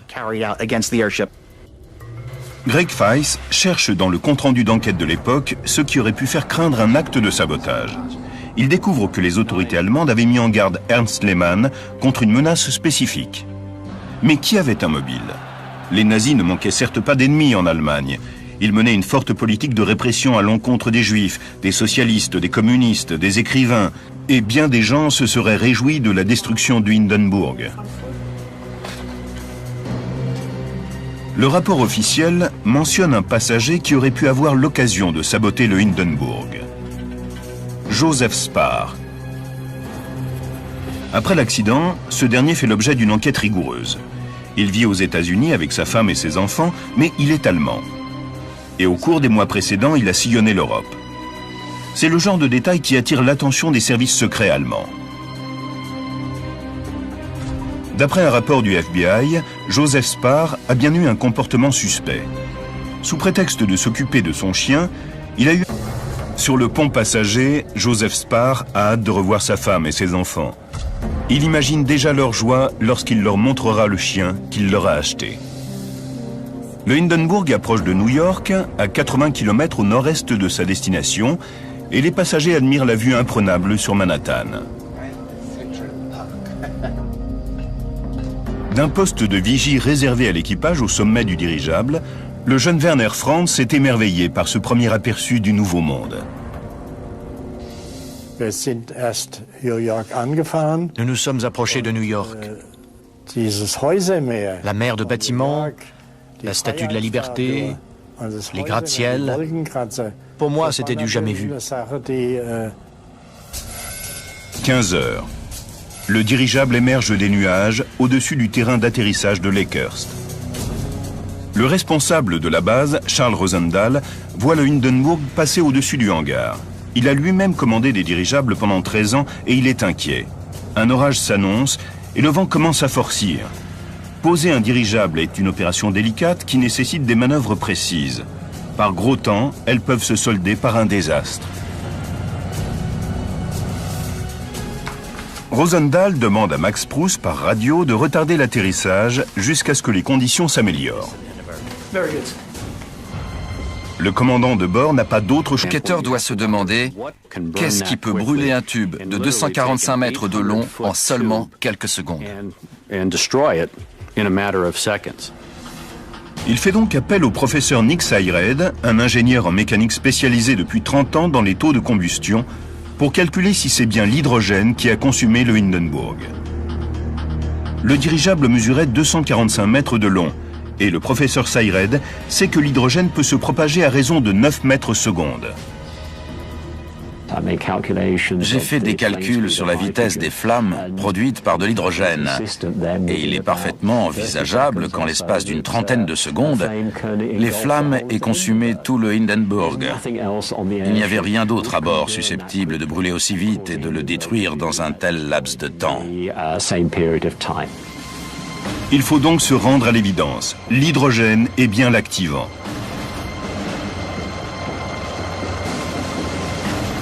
Mais il a fallu une fuite de ce gaz pour qu'il se mélange à l'air et devienne ainsi inflammable. En épluchant les déclarations des témoins, Feiss découvre un élément susceptible de trahir une fuite d'hydrogène. Au sol, les témoins oculaires ont remarqué un frémissement au sommet du dirigeable, près de l'empennage vertical, juste avant le drame.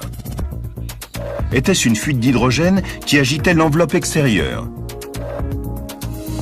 Le compte-rendu refuse d'en vendre au Troisième Reich. Après le début des hostilités, l'Allemagne met un terme à son programme de dirigeable.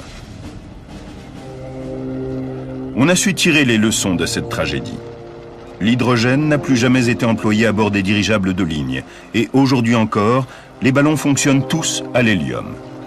Et immédiatement après la catastrophe, Zeppelin a conçu et installé sur son aérodrome de Francfort un appareil qui mesure l'activité électrique de l'atmosphère. Une véritable percée technologique dans l'obtention de données précises sur les orages.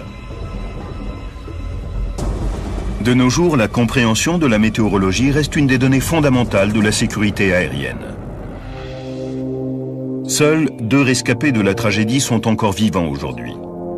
L'assistant Stewart Werner Franz, qui a plus de 80 ans, a par la suite suivi une formation d'ingénieur. Le souvenir de ce voyage reste gravé dans sa mémoire. Il m'a fallu du temps pour retrouver une certaine sérénité. Ces impressions me resteront jusqu'à la fin de mes jours. J'ai longtemps souffert d'avoir vécu une telle chose.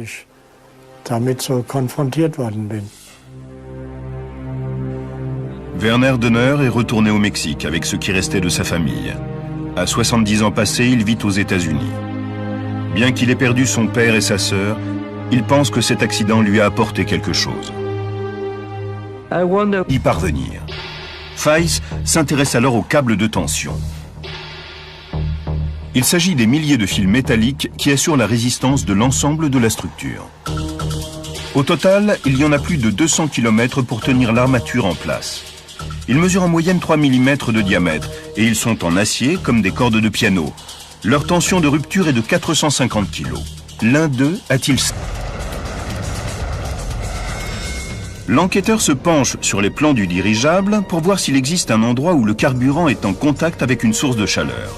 Il n'y en a qu'un, la salle des machines. C'est l'endroit le plus chaud où circule le carburant avant d'alimenter les moteurs de 1100 chevaux. Mais il y a là aussi un problème. Les 4 moteurs sont montés à l'extérieur et suspendus sous le dirigeable. En cas de départ de feu à cet endroit, les témoins oculaires l'auraient remarqué. Or, tous s'accordent à dire que le feu s'est déclenché au sommet du Hindenburg.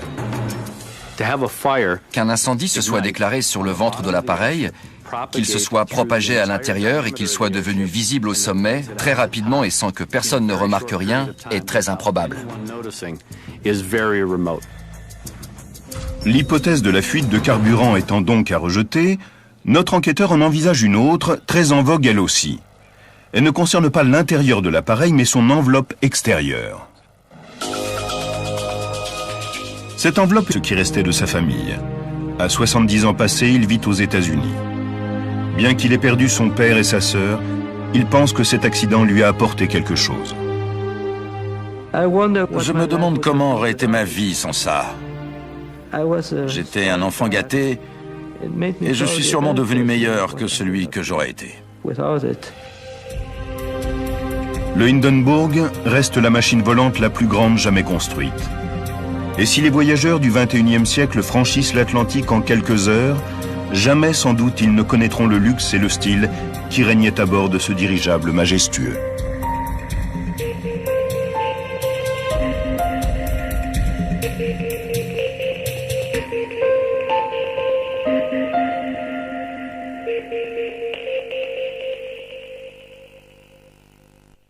Parce qu'en plus du retard dû au vent de face, ils avaient dû attendre pour atterrir. La catastrophe du Hindenburg sonne le glas des dirigeables commerciaux. L'Allemagne cloue au sol le Graf Zeppelin en attendant de pouvoir le faire fonctionner à l'hélium, non inflammable, au lieu de l'hydrogène. Mais à la veille de la Deuxième Guerre mondiale, les États-Unis, le seul pays à disposer de stocks d'hélium, refusent d'en vendre au Troisième Reich. Après le début des hostilités, l'Allemagne met un terme à son programme de dirigeables. Une des premières familles à voler à bord du Hindenburg. Il s'agit d'Hermann et Mathilde Dönner et de leurs 3 enfants, Irène, Walter et Werner. Cette famille aisée qui vit à 11 000 km de là, au Mexique, rentre de vacances à la neige passée dans la mer Patrie. Pour Werner, âgé à l'époque de 8 ans, voyager à bord d'un dirigeable est une chance incroyable. Les Zeppelins étaient très à la mode à l'époque. C'était un moyen original de se déplacer. On pense alors que les dirigeables sont les paquebots du futur, même s'ils sont encore un luxe réservé aux plus fortunés. Un aller simple coûte la bagatelle de 4 000 $, soit l'équivalent actuel de 4 100 €. Mais à ce prix, vous vous offrez le summum du luxe en matière de transport aérien. Un restaurant où la gastronomie côtoie les meilleurs crus, des salons à la dernière mode, sans parler bien sûr de la vue imprenable depuis le pont Promenade. La sœur de Werner, Irène, a 14 ans. Pour elle, ce voyage est l'occasion de sortir de l'enfance et de fréquenter pour la première fois les cercles d'adultes de la bonne société. C'était un événement très particulier pour elle. Durant le voyage, elle a suffisamment mûri pour demander qu'on lui coupe ses nattes. Elle arborait donc une nouvelle coupe de cheveux. Elle était devenue une jeune femme. Au sol, la foule s'est rassemblée pour assister. On interroge les membres d'équipage et les passagers qui ont survécu. On enregistre les dépositions de plus de 90 témoins oculaires. Mais en 1937, il n'y a aucune boîte noire pour faire avancer l'enquête. La catastrophe du Hindenburg sonne le glas des dirigeables commerciaux. l'Allemagne cloue au sol le Graf Zeppelin en attendant de pouvoir le faire fonctionner à l'hélium, non inflammable, au lieu de l'hydrogène. Mais à la veille de la Deuxième Guerre mondiale, les États-Unis, le seul pays à disposer de stocks d'hélium, refusent d'en vendre au Troisième Reich. Après le début des hostilités, l'Allemagne met un terme à son programme de dirigeables. On a su tirer les leçons de cette tragédie. L'hydrogène n'a plus jamais été employé à bord des dirigeables de ligne. Et aujourd'hui encore, les ballons fonctionnent tous à l'hélium. Et immédiatement après la catastrophe, Zeppelin a conçu et installé sur son aérodrome de Francfort un appareil qui mesure l'activité électrique de l'atmosphère. Une véritable percée technologique dans l'obtention de données précises sur les orages. De nos jours, la compréhension de la météorologie reste une des données fondamentales de la sécurité aérienne. Seuls 2 rescapés de la tragédie sont encore vivants aujourd'hui. L'assistant Stewart Werner Franz, qui a plus de 80 ans, a par la suite suivi une formation d'ingénieur. Le souvenir de ce voyage reste... Il ne manque plus à Greg Feiss que la dernière pièce du puzzle. Pourquoi les flammes étaient-elles oranges, alors que l'hydrogène produit une flamme invisible ? Il a reconstitué l'enchaînement des événements et c'est l'ultime question à laquelle il doit désormais répondre.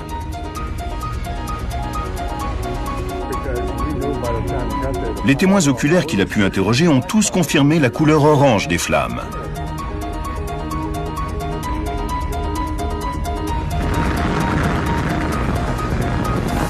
Alors pourquoi l'hydrogène a-t-il pris cette teinte? L'enquêteur procède à une nouvelle expérience. Il met le feu à de l'hydrogène, aucune flamme n'apparaît. Mais dès qu'il approche un morceau de toile, des flammes sont visibles. L'hydrogène produit une flamme invisible. Ce n'est pas ça que les témoins ont vu lors de l'incendie. Les flammes qu'ils ont observées étaient celles de la toile de l'enveloppe qui a pris feu. En parcourant la documentation, il constate que le drame aurait pu être évité. Il découvre en effet que la société Zeppelin avait des règlements stricts concernant la procédure d'atterrissage. Les équipages étaient notamment mis en garde contre les atterrissages par temps orageux. Feiss apprend aussi que Hugo Ekener, le président de Zeppelin, a fait porter la responsabilité de l'accident à Mac pour voir s'il existe un endroit où le carburant est en contact avec une source de chaleur. Il n'y en a qu'un, la salle des machines. C'est l'endroit le plus chaud où circule le carburant avant d'alimenter les moteurs de 1100 chevaux. Mais il y a là aussi un problème. Les 4 moteurs sont montés à l'extérieur et suspendus sous le dirigeable. En cas de départ de feu à cet endroit, les témoins oculaires l'auraient remarqué. Or, tous s'accordent à dire que le feu s'est déclenché au sommet du Hindenburg. Qu'un incendie se soit déclaré sur le ventre de l'appareil, qu'il se soit propagé à l'intérieur et qu'il soit devenu visible au sommet, très rapidement et sans que personne ne remarque rien, est très improbable. L'hypothèse de la fuite de carburant étant donc à rejeter, notre enquêteur en envisage une autre, très en vogue elle aussi. Elle ne concerne pas l'intérieur de l'appareil, mais son enveloppe extérieure. Cette enveloppe est faite d'un tissu à base de coton et de lin, recouvert d'un enduit de protection qui le rend imperméable et protège les cellules de gaz de la chaleur des rayons solaires. L'enduit appliqué sur le Hindenburg est une nouvelle peinture, appelée acétate butyrate de cellulose, un produit plus inflammable que les peintures utilisées jusque-là. Certains pensent donc que pour une raison ou une autre, c'est l'enveloppe extérieure qui a pris feu. Les images d'archives montrent...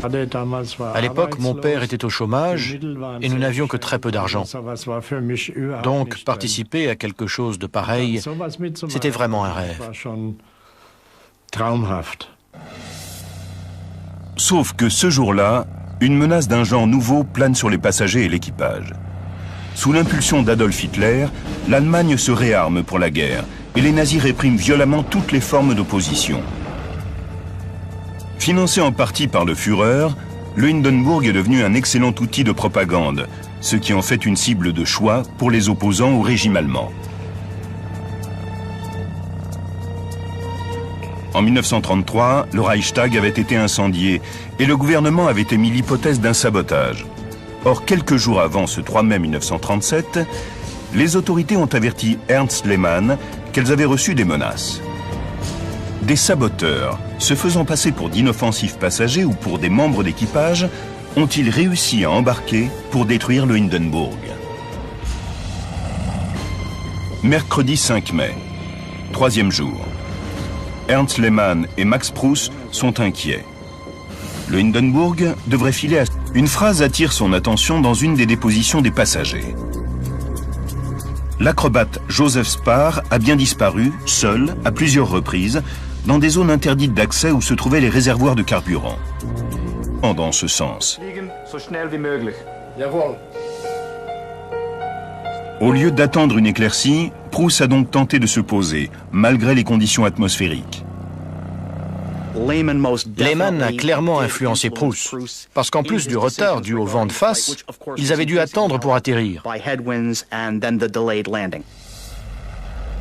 La catastrophe du Hindenburg sonne le glas des dirigeables commerciaux.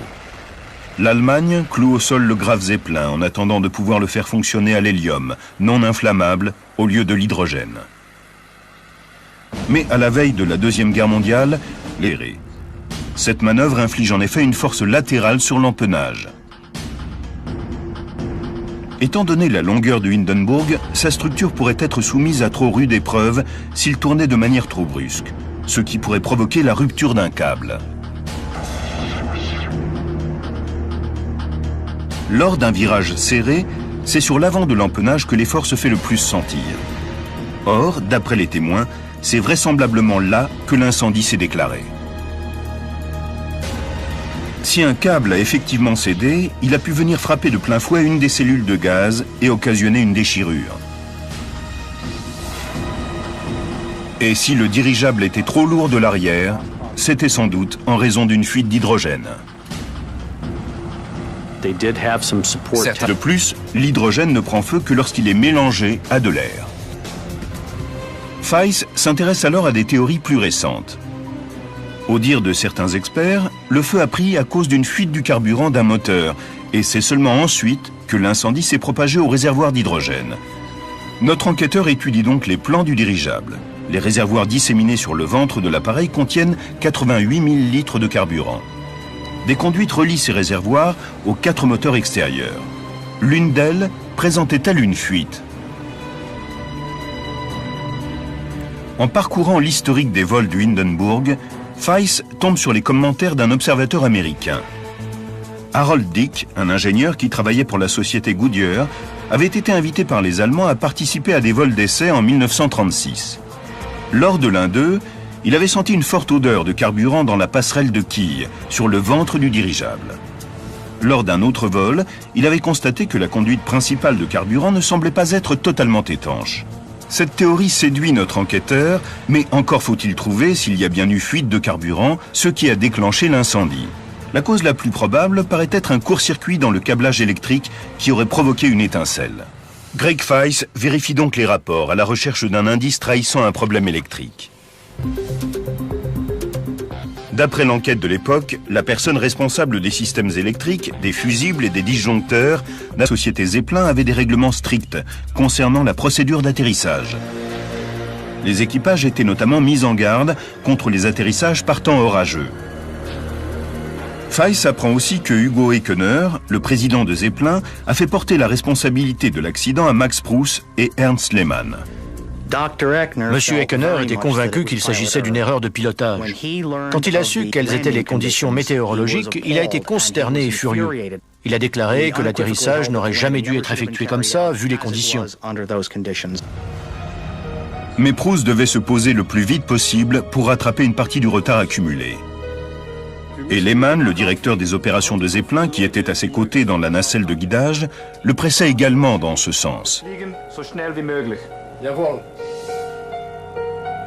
Au lieu d'attendre une éclaircie, Pruss a donc tenté de se poser, malgré les conditions atmosphériques.